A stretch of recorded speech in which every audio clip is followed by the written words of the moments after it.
Ibe byiza mwese bakunze ya Minembwe TV, reka twizere ko mumeze neza aho muherereye. Uyu ni umwanya w'amakuru, n'amakuru mwateguriwe kandi mugiye kugezwaho na Nkunda. Ikaze mu Minembwe, amasomo yasubiye arafungura mu gihe yaramaze amayenga 3 afunze kubera impamvu z'umutekano.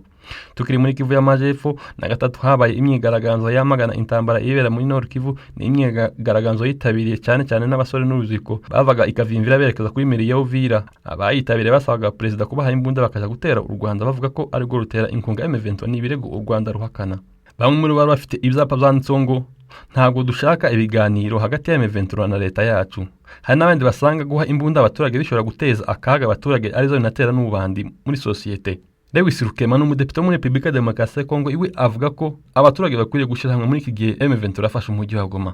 Iyi myigaragambyo ibaye nyuma yaho indi myigaragambyo zabaye mu mujyi wa Kinshasa yamagana intambara ibera muri Nord Kivu, aho ambasade ya Uganda, Kenya, u Rwanda, Ubufaransa n'ibindi byibasiwe n'imyigaragambyo. Inama idasanzwe y'abakuru b'ibihugu z'ishyirahamwe ry'ibihugu bya Afurika y'Uburasirazuba EAC isaba ko intambara ihagarara muri Republika Demokarasi ya Kongo vuba kandi nta mananiza. Hakaba ibiganiro hagati y'impande zose zihanganye kugira ngo haboneke amahoro arambye. Ni inama yatumiwe na perezida wa Kenya ariwe uyoboye EAC muri iki gihe, ikaba yarabaye hifashishije uburyo bw'ikoranabuhanga. Yari kwiga ku kibazo cy'intambara iri mu burasirazuba bwa Republika Demokarasi ya Kongo. Itangazo ryasohotse nyuma y'iyo nama ryavuze ko basaze perezida Tshisekedi kuganira mu buryo butaziguye n'abantu bose bateza amakimbirane mu burasirazuba bwa Republika Demokarasi ya Kongo, harimo na M23 n'indi mitwe yitwaje intwaro. Mu gihe leta ya Kongo ivuga ko idashobora kuganira na M23 iyita umutwe w'iterabwoba. Hagati aho perezida wa Kongo iwe ntabwo yitabiriye iyo nama yakorewe mu buryo bw'ikoranabuhanga. Hari inama nyinshi zagiye zihuza abakuru b'ibihugu z'akarere, harimo inama yabereye i Rwanda, muri Angola, Washington muri Amerika, i Bujumbura mu Burundi, Addis Ababa muri Ethiopia, hamwe na Nairobi muri Kenya. Aho hose bagendaga bafata imyanzuro yo guhagarika intambara, ariko nta kigeze gihinduka ku rubuga rw'intambara. Abo bakuru b'ibihugu bya EAC basaze perezida William Ruto uhagarariye EAC muri iki gihe kuvugana n'umukuru wa SADC, ishyirahamwe rihuriyeho ibihugu bya Afurika y'Epfo, kubera ko naryo rifite uruhare mu ntambara iri mu burasirazuba bwa Republika Demokarasi ya Kongo. Ikindi twabutsa nuko M23 ejo yari kuye abacancuro bagera kuri 280. Benshi muri bo